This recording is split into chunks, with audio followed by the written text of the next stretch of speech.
दोस्तों, आज हम आपको एक ऐसे पौधे से जो हैं वो अवगत करवाने जा रहे हैं जिसको हम हिमाचल प्रदेश में टॉर कहते हैं। तो दोस्तों, अंग्रेजी में इसे फेनरा वाहली के नाम से जो है वो जाना जाता है। इसका जो पौधा है वो लगभग 30-35 फुट तक होता है। ये या दूसरे वृक्षों के सहारे जो है वो ये आगे को चलता है।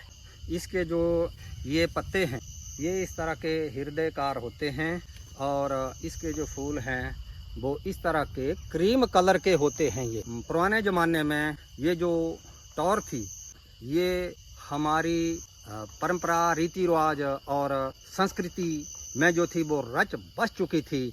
इसके बिना कोई भी विवाह, शादी या अन्य कोई जो फंक्शन था वो पूरा ही नहीं होता था, क्योंकि इसके जो ये पत्ते हैं हृदयकार के ये बड़े बड़े होते हैं।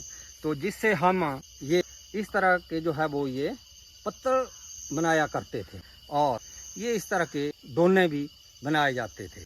अब आजकल तो पुराने ज़माने में जिसको हम चंगेर वगैरह कहते थे, तो आजकल देखिए ये क्या हालत है। कहीं मंदिरों में जाते हैं तो इस तरह ये क्या बना दिया है। तो इस तरह के में भी जो है वो ये इन पत्थरों का जो था वो प्रयोग किया जाता था।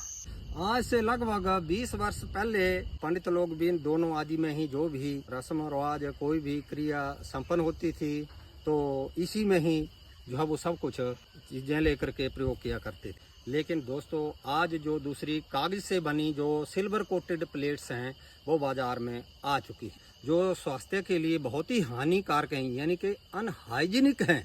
तो सरकार ने उसको बैन भी किया है, लेकिन फिर भी लोग चोरी छिपे उनका प्रयोग जो है वो करते ही रहते हैं। ये जो पत्थर हैं ये जो है वो पर्यावरण मित्र हैं। इसमें खाना खाने के बाद यदि हम इसको फेंक भी दें तो या पर्यावरण में जो है वो घुल मिल जाती है।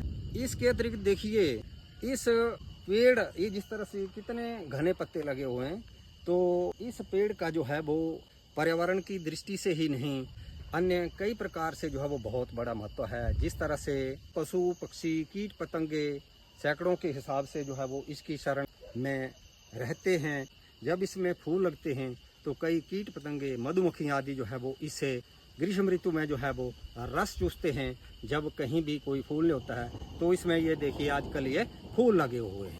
इसको जो है जहाँ तक हो सके अपने अड़ोस पड़ोस में जरूर लगाएं, क्योंकि अब यह जो पौधा है दिन प्रतिदिन लुप्त ही होता जा रहा है। ये रोजगारोन्मुखी भी है। जो बेरोजगार लोग हैं तो वे इसके पत्तल बना करके जो है बाजार में बेच सकते हैं।